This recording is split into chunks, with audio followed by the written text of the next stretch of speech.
Good morning.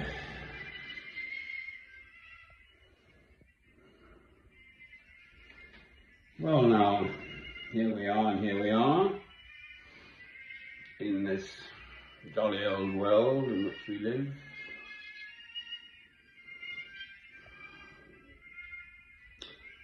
Love is the answer, okay? I insist upon it. I've just been reviewing my films as one does. And I see I refer to it basically as the life-giving force of the universe, love, and not money. Money, no, the love of money is the root of all evil, that's the quote.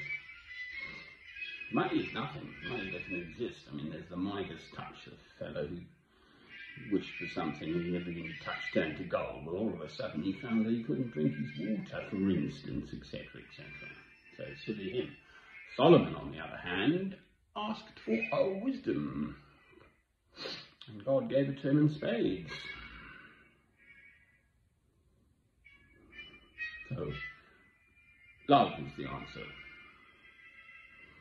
No matter what, the two commandments, love God, love your neighbour as yourself. So love is the answer.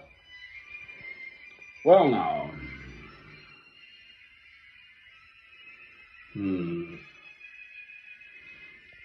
I'm being careful how I speak on this subject because it's clearly one that effects actually, isn't it?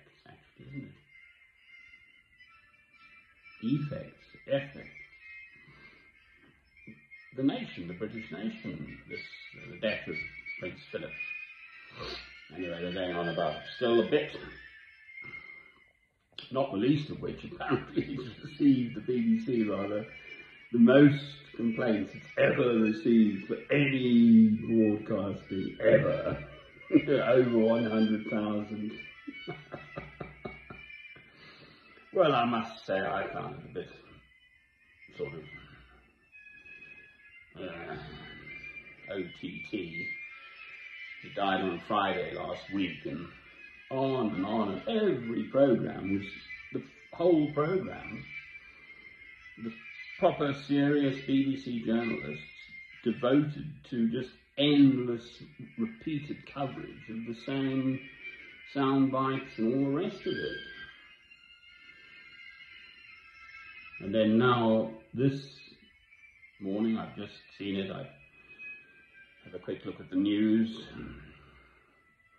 A picture of the royal family with obviously the Queen, Prince Philip, Camilla Bowles. She was a married woman before.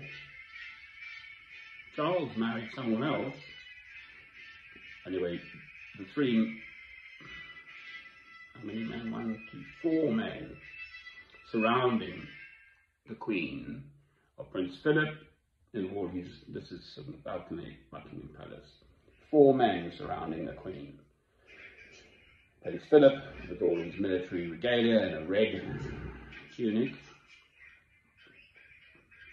Prince Charles, military regalia. Then the other 2 princes, the Sprongs, all in their military regalia. Well, I was a father, my son has committed suicide tragically, but I wouldn't be putting those people up as people, the family to be admired. I mean, apart from all the shenanigans behind Prince Philip and Charles, quite frankly, beggars belief how he's got away with his whole family, personal family saga, is still getting away with, and so on. So, I mean, I wouldn't dream of holding them up as a good family example to a young person. What? Go forth and kill? My personal angle on this is I am a Christian, and I'm just completely clear about this. I mean, there's no shades of grey. The Queen is the supreme governor of the Church of England, but she's the head of the army. So basically, the British way, the English response, in part, not everyone here in this country, but the sort of generally accepted view amongst the great and the good, belief, deeply held conviction, including my own mother, who thought Mr. Winston Churchill was the bee's knees, is go forth and kill when push comes to shove. Well, the whole absolute central matter about being a Christian is that you, at the very least, reject any and all forms of violence. Surely that must be clear. Read your Gospels, the four Gospels, Matthew, Mark, Luke and John.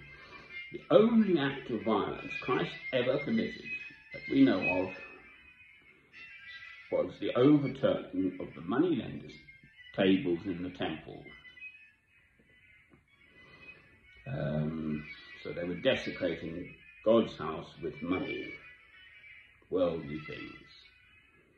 But otherwise his message was exclusively, both in his words, his deeds, his acts, of a love. So I see no love in sort of lauding militarism, even if it's done in the best possible taste sort of thing, at which the English are very good, of course, with all their military parades and regalia and all the rest of it. Absolute, utter balderdash. And that's the society in which I live. I've actually tried very, very hard to escape this England over decades and live in another country, but I am British. My own father fought on the Somme in the First World War for the Royal Norfolks from King's Lynn. My mother's brothers in their kilts. I had a half Scottish background through William Ross, who was a missionary who trained with Dr. David Livingstone and went out to southern Africa. The two men in their kilts, Scottish regiments, no doubt, but from, at this juncture, South Africa. My mother's sister, Patty, was driving 10, 20-ton trucks in Palestine in the Second World War, obviously on the Allied side and so on. My mother was a nurse. Maternity sister, Mary Bell, was also the five in the family, Robert Ross. And I myself was originally training through the Royal Air Force to be a pilot, for heaven's sake. I've seen the light. It's oil and water. You cannot truly profess the love of God through Christ within you, stand up and say, I am a Christian, I love God through Christ. Well, at that moment, that instant, if you have ever been involved with any kind of militaristic behaviour, you have to reject it, you have to renounce it. Otherwise, your profession of Christian faith is as nothing. It's really quite as simple as that. It is absolutely black and white. There's no grey about it. Christ says, if they strike you on one cheek, give unto them the other cheek. Every single hair on the head of your fellow man, woman and child is precious and special. No killing, no manufacturing sale of arms to Saudi Arabia, bombing the hell out of Yemen in a bigger way. That's the whole point about Christianity. Christ came, amongst other things, but to give us this opportunity, mankind, to rise humankind, to rise out of our baser selves. Yes, the human response, if someone hurts you, you want to hurt them back. The Christian response is to turn the other cheek. They're the sad bunny, the one who strikes you first. In small ways. It takes much more strength and courage to resist one's sort of instinctive human response to being attacked, which is to attack back, to say no.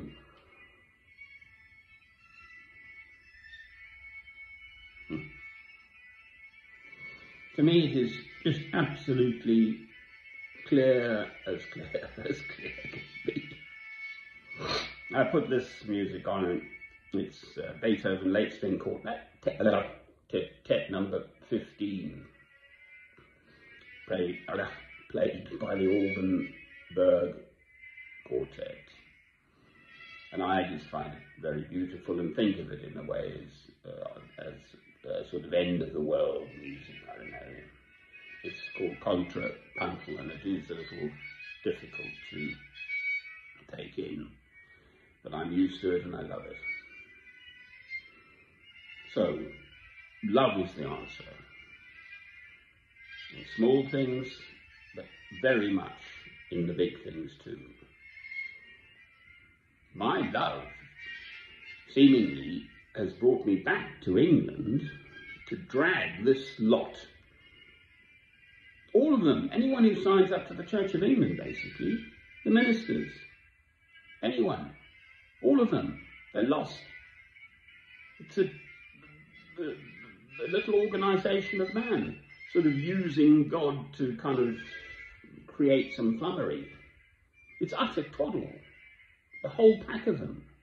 I'm living here by St Albans, the Cathedral and Abbey Church of St Albans. That's why I'm here. I've been coming here since the 70s, so probably for 50 years. I'm in slightly north of that in Harpenden, but in Hertfordshire. The whole point of Alban was he was martyred because he saw the light and he said no to killing. And obviously he was a Roman centurion. The Roman emperor, said, well, off with his head, right? That's the whole point of the story. I've lived here. I know the place. But people just lose the plot, quite frankly. Everyone's all nice and nice as long as their nice little lives are all nice. Ha!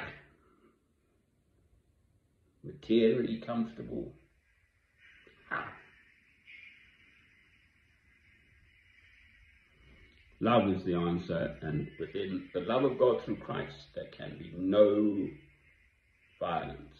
Full stop, no discussion, no argument, not interested. Amen. Amen. Amen. I have a cheap version of YouTube, so when I record them across, I've got two of these machines. I'll get the adverts as well. Never mind. We'll get some Beethoven soon.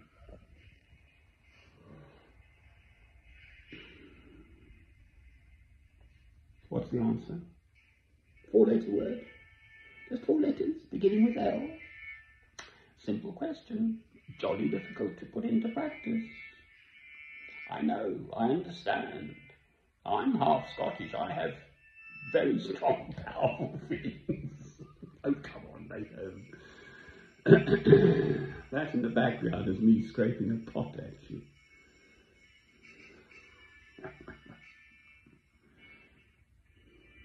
I don't want to do anyone down, but I mean, there are the facts, as I see them. And it hurts, actually. I'm living here in a country that sells arms to Saudi Arabia to kill people. They shoot children.